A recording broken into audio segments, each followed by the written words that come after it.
Continuamos junto a Daniel Granja, experto en comunicación política. Y en este caso te pregunto primero, ¿cómo crees que pueda llegar a ser conformada la Asamblea Nacional? Al inicio estaban 67 asambleístas de la Revolución Ciudadana versus 66 de ADN. Sin embargo, la Revolución Ciudadana perdió un asambleísta y prácticamente quedaron empatados. ¿Cómo crees que se va a conformar la nueva Asamblea Nacional, tomando en consideración la reunión que tuvo el ministro José de la Gasca con los 11 asambleístas de Pachacutic? Lo cual fue fuertemente criticado por Leonidas Issa, presidente de la CONAIE, y que luego los asambleístas de Pachacutic dijeron que no se había llegado todavía a un acuerdo. Daniel. A ver, Fran, yo tengo muy buenos amigos de la Asamblea, realmente gente con la cual he trabajado mucho tiempo, muchos años. Lo que me cuentan es que al parecer el exministro Olsen sería el presidente de la Asamblea Nacional. También estaba en puja con el exministro, el ex viceministro, el Baby Torres. Había una puja, pero al parecer están inclinando la balanza a favor de Olsen, ¿no? Porque sería insólito, pues, que la mamita de Novoa sea la presidente y no le fiscalice, No, pues y sí no que sería le una monarquía criolla.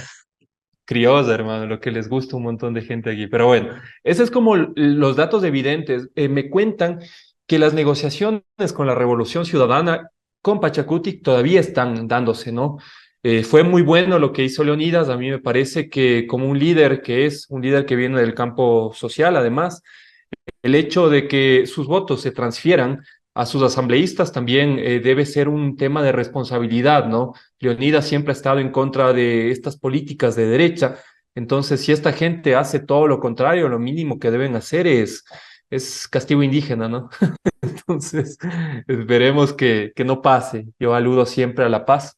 Esperemos que no pase. Por parte de la Revolución Ciudadana, me cuentan que al parecer dos comisiones les van a entregar, pero son comisiones que no tienen mucha injerencia, ¿no? Como la perla de lo que yo digo yo en la asamblea es la comisión de fiscalización. Ahí está donde las papas queman. Ahí están Claro. donde las papas queman y obviamente Daniel Noboa, ni loco va a entregar esto a Pachacuti o a la Revolución Ciudadana. Al contrario, tengo entendido que un asambleísta muy cercano a él va a hacerse cargo de esta comisión, al igual que de régimen económico, ¿no? Que prácticamente aquí van todos los proyectos de ley privatizadores del FMI que van a ser pasados por parte de estos presidentes de la comisión, ¿no? A ver, en cuanto al CAL, que es el mini congresido, donde se hacen los proyectos de ley y también los procesos de fiscalización, es el corazón de la Asamblea Nacional. Me parece que está disputado. Lo último que supe, mi querido Frank, es que a la Revolución Ciudadana le iban a entregar uno o dos puestos en el CAL. ¿Qué es lo que amerita, no? Porque al fin y al cabo, aquí están las fuerzas políticas más importantes del país y están constituidas por bancadas, que prácticamente son las dos únicas, ¿no? Tú para tener el Congreso debes tener cerca de 16 congresistas, en este caso asambleístas. El tema de ADN y la Revolución Ciudadana va a generar un proceso otra vez de polarización, creo yo. Pero obviamente, tanto Chacuti, tanto los otros partidos políticos no llegan a ser considerados bancadas. El PSC creo que tiene cuatro gatos. Y El vámonos Pachacuti me justo, parece que tiene nueve, ¿no? y vámonos justo a eso.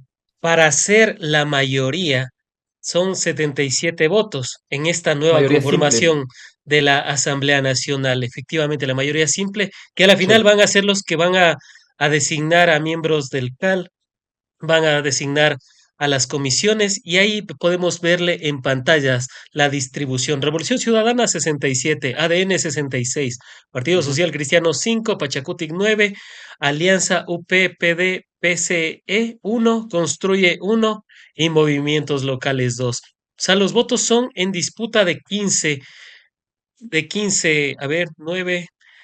10, 11, 12, 13, serían 17 los votos en disputa. Tengo entendido que Sí. algunos ya se pasaron a ADN, pero tomando en consideración esto, ¿cómo crees que va a ser la, la disputa? ¿Cómo va a estar esta lucha de poderes? Partido Social Cristiano se va a ir sí o sí con ADN, no creo que se vaya a otro Sí o lado. sí, de cajón, de bigote, hermano. Construye, obviamente, por su tendencia ideológica, Sí. María Paula Romo, extrema derecha, lo más seguro es que se vaya. Aunque sería interesante porque conozco al asambleísta de Construye, él Ujú. fue alguna vez alcalde de Ibarra y fue también de la izquierda democrática, pero ¿será que pesa más su aspecto ideológico versus su partido político? Habrá que verlo al final del partido. Y aquí vemos movimientos locales dos, o sea, aquí los votos en disputa sí o sí son los de Pachacutic. ¿Será los que inclinarán la balanza? Definitivamente. Y son los Pachacutic de la Amazonía, que es lo más triste, ¿no? Los que van a inclinar la balanza a favor de Daniel Noboa, que son cerca de 4 o 5 votos que él ya lo tiene. Frank, ya lo tiene. O sea, eso ya es El más que hecho de que visto. se hayan sacado totalmente, a ver, desde la comunicación política, el hecho de que el ministro de la Gasca se haya tomado una foto con estos nuevos asambleístas, en general fueron 8 y fue un asesor de una asambleísta, creo que es la más cercana a Leonidas Issa, ¿no? Pero ya te está dando, ya te está evidenciando que hay algo por ahí. No es que fueron como tú y yo nos vemos para conversar, hermano, de lo hermoso que podemos rescatar el país. No, acá había un tema de favores políticos. Me imagino que fue una conversación en torno a, ok, tú quieres la comisión de tal, tú quieres la vicepresidencia, perfecto. Me das los votos y a cambio te doy esto. O el tema de prebendas, ¿no? Que es prácticamente entregarte hospitales, entregarte escuelas, entregarte espacios políticos para que tú puedas poner a tus familiares, a tus amigos, a tus seres cercanos dentro de una institución pública, que es prácticamente lo que se ha venido dando desde Lenín Moreno hasta Lazo y ahora con Daniel Noboa. No son prácticas fraudulentas, pienso yo, pero hay mucha gente que cree que hacer lobby de esta forma es sensato. Yo no voy en esa línea. Y ahí ya tenemos una mayoría, ¿no? Tenemos una mayoría fuerte en cuanto a la bancada de ADN. Obviamente los socialcristianos van a estar ahora con ellos y por lo menos me imagino que ADN debe tener cerca de 77 o a 80 asambleístas, ¿no? Y con eso ya tendrían la mayoría simple y obviamente tendrían a disposición colocar presidentes y vicepresidentes en las comisiones, en el CAL también designar a quienes van a ser sus representantes y obviamente todos estos procesos que me imagino de fiscalización no va a haber un carajo, que todo va a ser para que ellos hagan lo que se les dé la gana y proyectos de ley que considero yo la revolución ciudadana debería apoyar si van a favor del pueblo ecuatoriano, si no, ser una oposición férrea y firme como lo fue en el 2021 para que ninguno de estos proyectos hambreadores pase y se convierta luego en leyes que destrozan todo el tema de las seguridades laborales y los derechos adquiridos de nuestros trabajadores o que se van en contra de nuestro patrimonio público, como es el tema de concesionarte Sacha, ¿no? Se puede decir que no están estos 9 asambleístas de Pachacutic de pasacafés, como diría Mónica Cecilia Velázquez, la entonces coordinadora de Pachacuti. Recuerdo sus palabras porque ella había estado mencionando aquello, había estado negociando, ella iba a ir por la carne, no por el hueso, decía, y no de pasacafés, o sea, prácticamente quería un ministerio cuando le filtraron el audio en la época de Guillermo Lazo. Quizás eso pueden ser asesorados por la misma Cecilia Velázquez, se podría decir eso, que están traicionando a sus principios y sus ideales. Yo creo que ellos más bien están jugando con la frase de esta asambleísta cerda, ¿no? Si roben, roben bien. Ah, Yo creo que, claro. yo creo que va por ahí, ¿no? Es gente realmente que no tiene convicción. Su única convicción es llenarse sus billeteras de dinero. Y es paradójico, ¿no? Porque además estos asambleístas que venían justamente representando a la Amazonía, en su momento plegaron muy fuertemente. con tradiciones de izquierda, con no vulnerar los derechos de los trabajadores. Y ahora vemos que es prácticamente lo contrario, ¿no? Que estos asambleístas, que además ya están viendo que sus territorios están tomados por el narcotráfico, que sus niños están muriendo por enfermedades que ya parecían haberse sido controladas anteriormente, pero son los que les va a hacer el juego a Daniel Noboa, ¿no? Y obviamente aquí me imagino que Leonidas Issa va a sacarlos del movimiento Pachacutic, pero el daño ya está hecho, ¿no? Como lo hizo esta señora de la Revolución Ciudadana de los Ríos, que luego, ahora con un movimiento local, ya se dio la mano con De la Gasca a estrechar esos nuevos nexos, ¿no? En este nuevo Ecuador, donde sí la señora va a hablar de lo que ella quiere, porque en el correísmo había autoritarismo y no le permitían dar sus puntos de vista. Falso, Frank. Cualquier excusa es válida cuando quieres irte al otro lado, ¿no? Pero bueno, veo un escenario complicado. Va a ser, además, yo creo que una asamblea bastante limitadita, ¿no? Tenemos un chico de 19 años de ADN, que este muchacho, vi en algunos TikToks, no tenía idea de absolutamente nada, ¿no? Tenemos a la señora Sade Fritzsche, tenemos a la señora Jacome. La que pensaba que la Amazonía era un país, ¿no? No, pues eso es una cosa de locos. No, parte del folclore de esta hacienda bananera. Entonces, veo relaciones bastante complejas, ¿no? No creo que esos tengan un nivel intelectual ni académico para generar propuestas de ley. Y tema de fiscalización, Fran, no lo van a hacer porque está su presidente ahí como parte de este círculo vicioso que nos ha llevado a estos males, ¿no? Veamos qué depara. Yo creo que esta va a ser una de las peores asambleas, salvo excepciones, yo sí lo digo abiertamente, como personas preparadas, tales como Viviana Veloz, gente valiente como incluso Pamela Aguirre, eh, Paola Cabeza también, pero de ahí va a ser realmente muy difícil que se eleve las condiciones de las otras asambleas que hemos tenido en estos últimos 8 años. En política puede pasar de todo. Y recuerdo la frase de Tránsito a Maguaña. Mamá Tránsito a Maguaño decía, yo he viajado, he caminado por todos los lugares, pero jamás he negociado con la sangre de mis hermanos. ¿Y por qué traigo a colación la frase de mamá Tránsito a Maguaña? Porque después de los 11 niños que murieron en la Amazonía, después de que ya se había alertado hace un año, no hablamos de hace meses, ni días, ni semanas, hablamos de hace un año. ¿No crees que podría llegar a conmoverles, por lo menos a los asambleístas de la Amazonía, para no negociar con la sangre de sus hermanos? Porque, bueno, negligencia de parte del Estado para con la muerte de los 11 niños de la Amazonía es más que evidente. Pachacutic siempre ha sido un movimiento bastante corporativista, ¿no? ¿Qué quiero decir con esto? Para que nos entiendan todos. Es un movimiento que ha vivido con las prebendas del Estado, históricamente. Ahí tenemos dos modelos contrapuestos, ¿no? La Revolución Ciudadana sí le apuesta al Estado como un ente movilizador. En cambio, Pachacutic mira al Estado de forma fraccionada, ¿no es cierto? Como pequeñas islas donde ellos pueden sacar una tajada en base a prebendas, ¿no? Ministerios, el tema de las ONGs. No es raro, Fran. Nosotros también debemos bajarle de saltar al movimiento al movimiento político Pachacutic. Con ahí es otra cosa. Pero históricamente ha tenido estos juegos políticos, ¿no es cierto?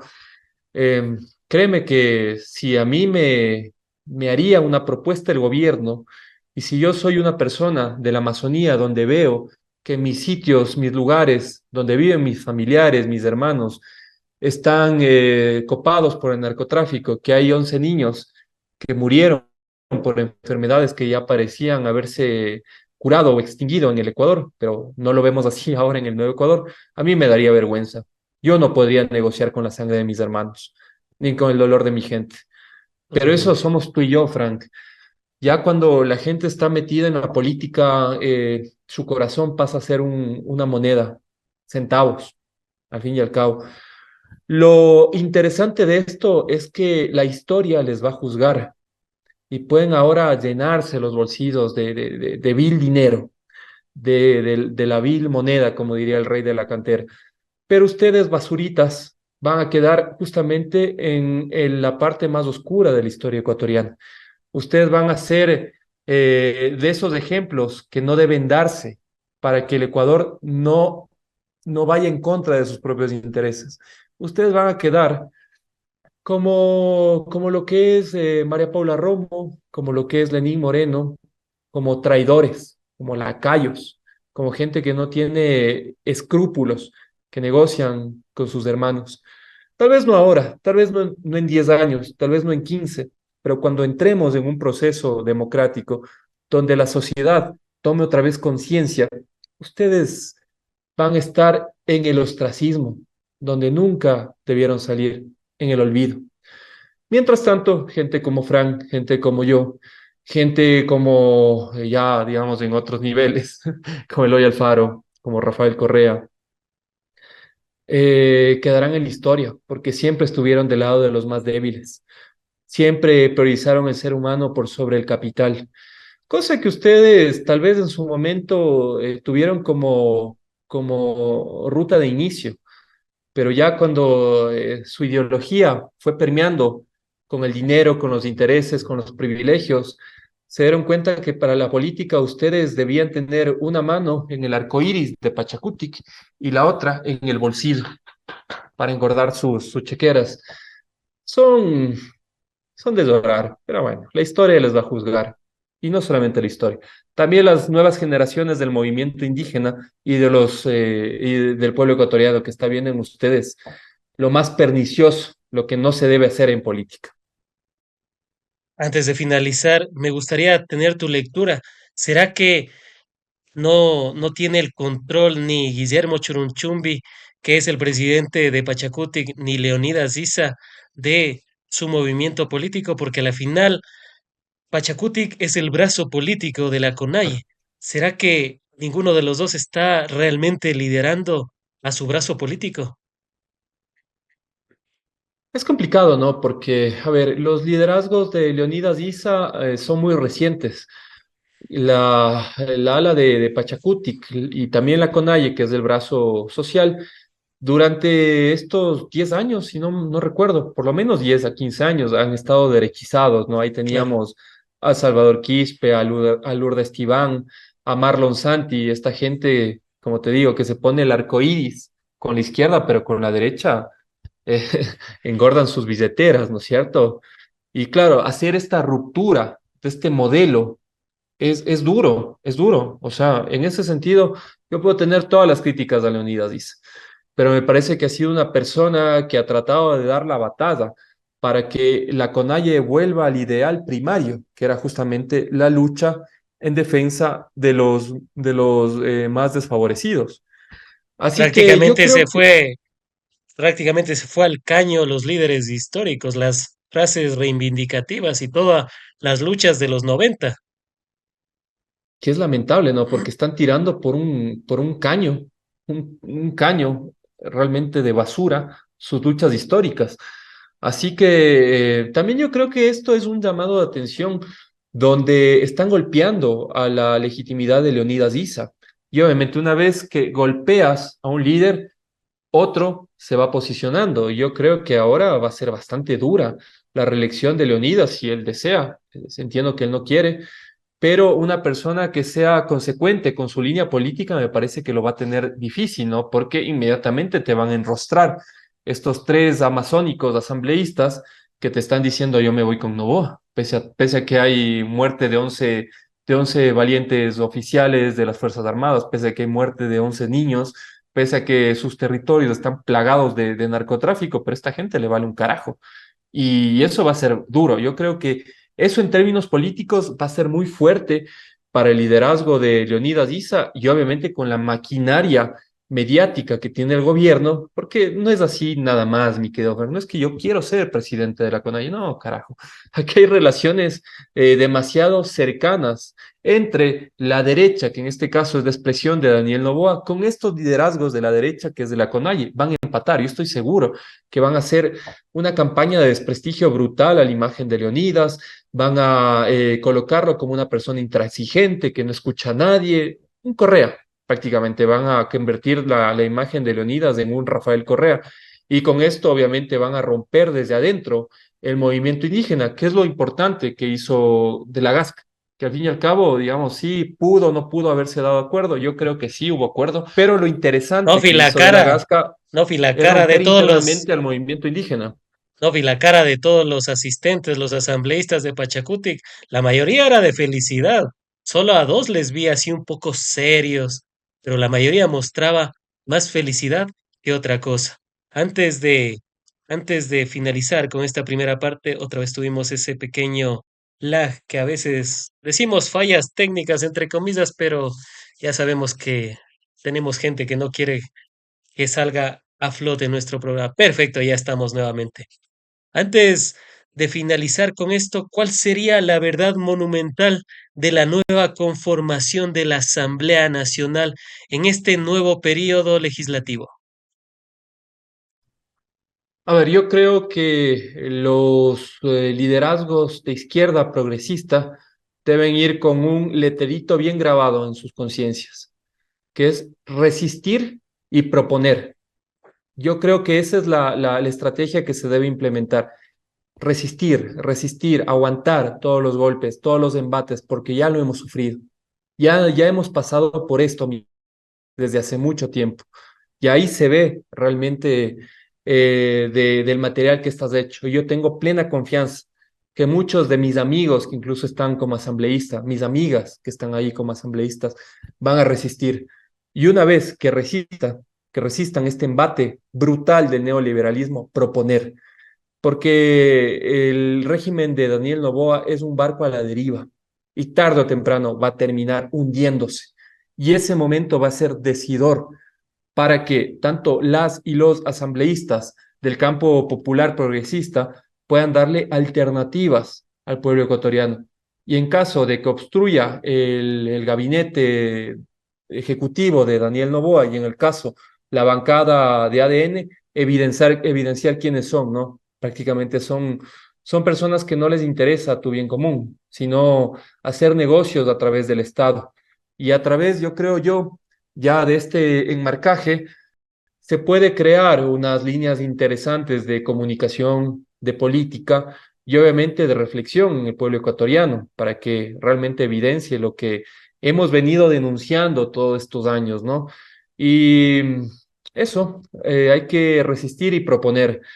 Obviamente será muy duro, la persecución va a ser brutal, mi querido Frank, porque es un pésimo enemigo, este tipo es un pésimo enemigo, pero más allá de eso, yo creo que es un escenario de oportunidades bastante interesantes, porque ya no es el Nobel Daniel Noboa, ¿no? Que además lleva haciendo política más de 4 años, desde el 2021 como asambleísta de Santa Elena, sino acá ya las personas van a ver a viva voz quién es esta persona que dentro de poco va a tratar de quitarle todos los beneficios del IES, va a extenderte el tema de horas de trabajo sin pagarte absolutamente nada por las horas extras, va a privilegiar vender nuestros sectores estratégicos, porque el país además, Frank, está destruido, está hecho pedazos, estamos en crisis por todo lado, crisis social, crisis política, crisis de seguridad, crisis económica, y este tipo no va a sacarnos de este abismo, al contrario, va a enterrarnos. Y ya cuando exista, digamos, toda esta eclosión social, todo este estado descompuesto, yo creo que va a haber luz, va a brillar, porque como todo, ¿no? Yo creo que incluso en la vida tú debes llegar a un estado ya demasiado duro contigo mismo para levantarte y decir, ok, quiero esto. Pero eso también ya viene por parte del pueblo ecuatoriano. Eso yo creo que ya es una lección y ya creo que incluso es una motivación del pueblo ecuatoriano, porque a nadie le gusta verse burlado. Al principio, ok, si eres una persona de ADN, perfecto, y te sentiste burlado, vas a defender. pero pasa el tiempo y siguen con estas políticas, que no tienes ni cédula, no tienes trabajo, los hospitales muere la gente afuera o tienen que llevar sus gasas y sus curitas, ya vas a despertar. Y esa, digamos, esa contemplación y optimismo que tenías por Daniel Noboa, yo estoy seguro que va a pasar a ser un enojo colectivo. Y eres bienvenido a alzar la voz, y eres bienvenido a unirte a un producto, a un proyecto distinto que es el de ADN, ¿no? Y a construir eso, construir líneas de solidaridad, que es lo importante, porque esto va a ser brutal, mi querido Fran. Yo sé, estoy seguro que van a despedir un montón de servidores públicos y yo sé que van a venir los apagones y para esto debemos de estar unidos y somos un solo pueblo que debe devolver otra vez la dignidad a los más pobres, ¿no? Y que las élites ya han tenido 8 años para pasearse y hacer lo que les da la puta gana con este país. Y ya es momento de que nosotros, la gente que venimos desde abajo, generemos procesos distintos, solidarios, emancipadores, revolucionarios, que nos permita crear una sociedad más justa, más humana y sobre todo más digna, mi querido Frank. Sentirnos orgullosos de ser ecuatorianos. Yo estoy seguro, estoy plenamente seguro que lo vamos a hacer dentro de poco. Han sido las apreciaciones de Daniel Granja, experto en comunicación política.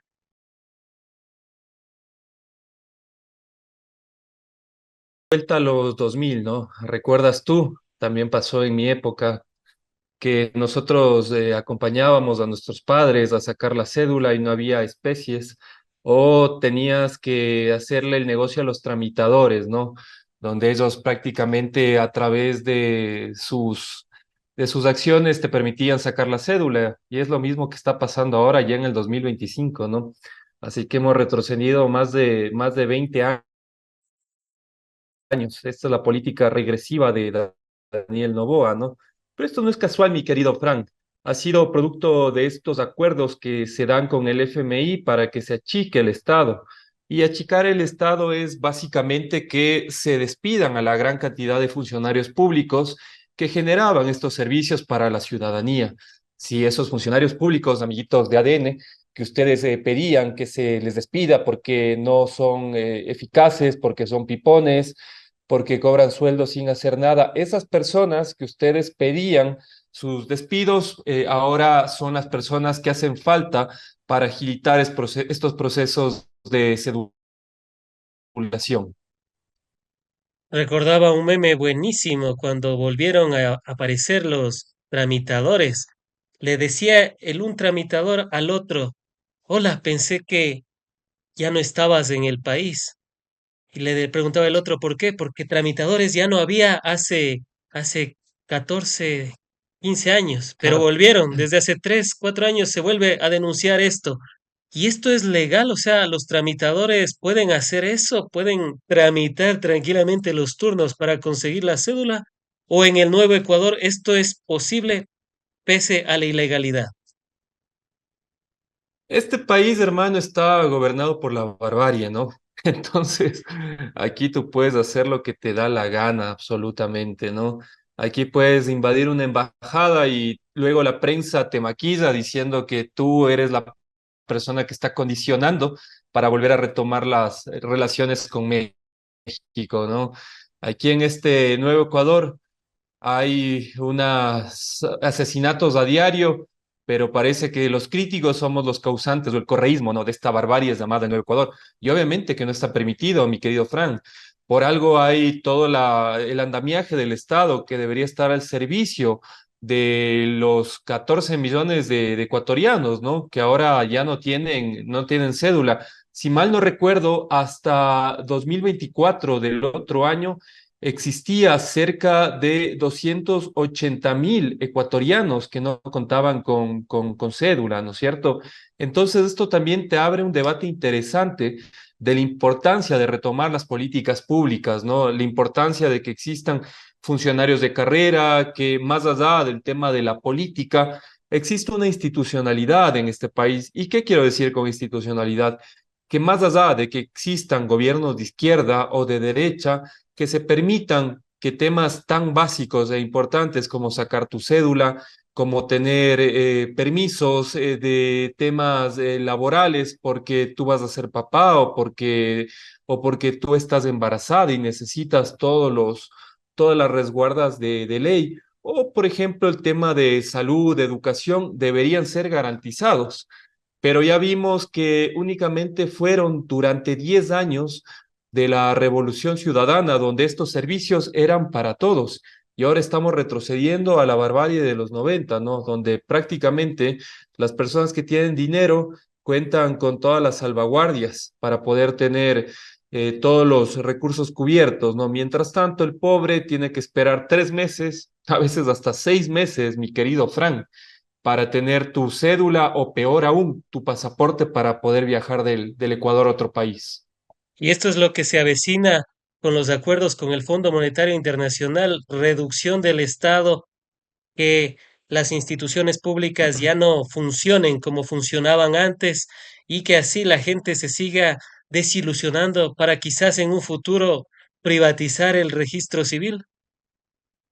Sí, es que además, digamos, esto es parte de este estado corporativista que ha sido el Ecuador, ¿no es cierto? Donde una parte de pequeños grupúsculos políticos les daba dádivas, como es el caso de Pachacutic, y ellos estaban tranquilos, haciéndoles el juego a gobiernos de derecha, ¿no?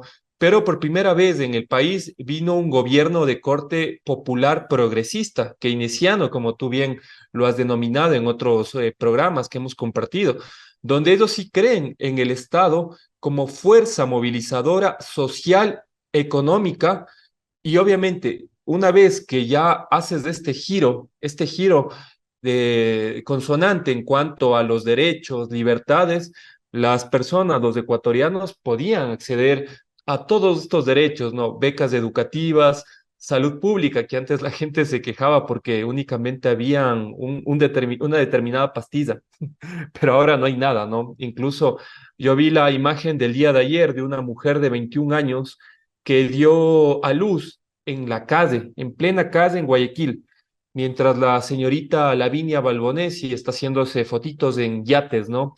Demostrando sus excentricidades, mientras el pueblo ecuatoriano está en soletas, ¿no? Entonces, esta es una condición, digamos, estructural que se ha venido dando en el país. Se rompió durante los 10 años de la Revolución Ciudadana, pero volvió otra vez este estado corporativista, ¿no es cierto?, donde tanto la política, los empresarios y los nexos con los medios de comunicación tienen determinado, obviamente, generar estas políticas que siempre van a estar en contra del pueblo ecuatoriano y a favor para enriquecer sus negocios privados. Ya lo vimos con el tema de Sacha, ya lo vimos con los desayunos escolares de la familia Novoa, donde tienen concesionado más de 170 millones de dólares para entregar desayunos a distintos grupos sociales en el Ecuador. Y obviamente, cómo no, el tema ahora de que incluso quieren hasta privatizar la seguridad, ¿no? Con lo que fue estas iniciativas de Eric Prince. Entonces, estos ya son pequeñas muestras de lo que se está creando en esta nueva política ecuatoriana, que es prácticamente privatizar de los servicios y la política del sálvese quien pueda, ¿no? Si tú tienes dinero y tú tienes la capacidad para poder sobrevivir en este país, pasarás de lujo, ¿no? O si eres un gringuito que viene como marino, acá podrás violar a nuestras mujeres, acá podrás hundir los barcos pesqueros de nuestros cholos, de nuestros indígenas, de nuestros artesanos, de nuestra gente que a través de la pesca trata de tener el pan diario y alimentar a sus familias. Tendrás todas estas prebendas, ¿no? Si eres gringo o si eres un millonario, tendrás un lugar de privilegio en este nuevo Ecuador.